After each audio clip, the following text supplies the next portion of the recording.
Guggenheim in New York did it, the Palace of Versailles did it, the Smithsonian in Washington, D.C. did it, and now the National Gallery in London has banned visitors from using selfie sticks. The gallery says it will stop visitors using them to protect paintings and to protect the visitor experience. Is that right? Well, with us to discuss the rise and extent of the selfie stick are Jana Manuel-Pillay, who's the director of the Noble Sage Art Collection in London, and Subhadra Das, who's curator of teaching and research collections at University College London. Welcome to both of you. Now, we were discussing just a couple of weeks ago on the programme how we need to encourage attendance at art galleries in particular. Surely anything that gets us to engage, even if it's a selfie stick, can't be a bad thing, can it, Subhadra? No, it's great. Yes, absolutely. This is a problem. It seems like a knee-jerk reaction, and it seems really like the National Gallery has missed a trick in terms of engaging with its audience and in terms of getting people to engage with its collection. But you wouldn't, you wouldn't want it poked through a painting or poked through the eye of someone behind you, though, would you? No, you wouldn't. I mean, this is a real case of the security of the paintings, because many of the pictures in the National Gallery are not glazed. They are, they don't all have barriers. And selfie sticks are a very particular phenomenon. I mean, the way they're held, they're kind of like fencing sticks, and though they're held away from the actual picture you're taking a photograph of in the opposite direction, the public are at risk, just as paintings are at risk, because you're really focusing on this point in the kind of space in front of you. I mean, it's does dangerous. it also, apart from the sort of risk to the public of the painting, does it also detract from the experience of engaging with the painting? I think it does, because there's a growing kind of phenomenon for us to kind of divorce ourselves from the art form or the artwork. And I think the selfie stick is part of that. People are convincing themselves that taking a photograph of themselves in front of a Monet is capturing something of that Monet, but really it's not. It's really very superficial and flimsy and transient what they're capturing.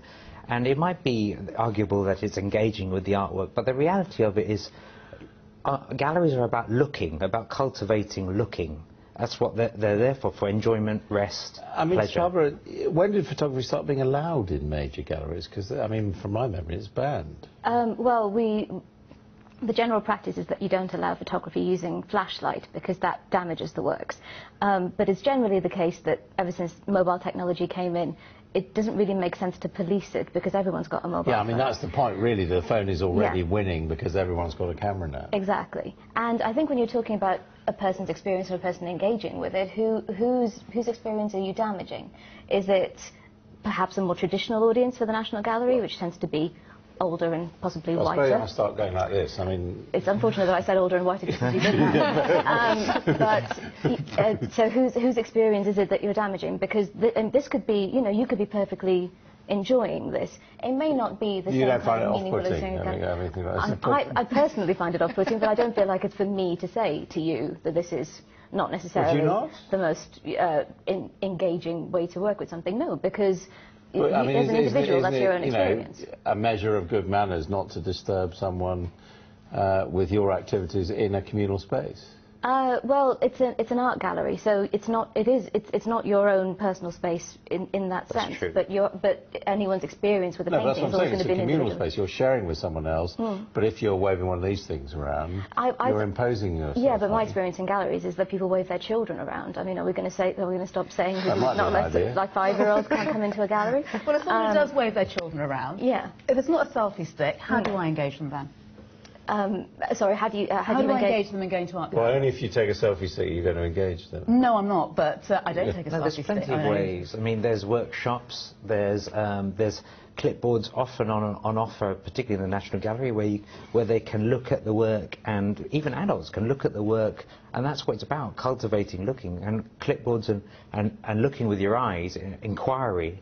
That's what art galleries are about. But perhaps we're missing something here. Perhaps what's actually happening, and maybe you agree, is that the whole experience things like art galleries is changing because of digital technology. Yes, and also I don't think that this is the technology is just allowing people to do things in a different way. I've been in plenty of art galleries all around the world where you have your key piece of art that you've gone to see, and it's really difficult for you to see it because there's so many people there taking pictures of it. So the fact that people are now putting themselves into that picture is not necessarily a huge leap forward. It's just using a different bit of kit. Presumably it'll take long. They'll stand in front of the painting for longer, but they won't even be looking at it. They'll be looking at it with the back of their head. Yeah, it's that is also a possibility, but they might come back and look at it and go, oh, do you remember the beautiful painting that we saw?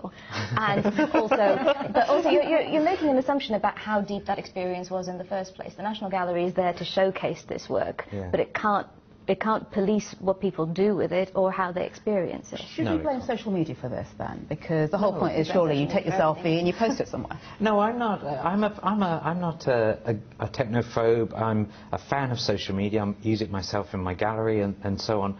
I don't think it's anything like that. It's just that I do feel it's sacred.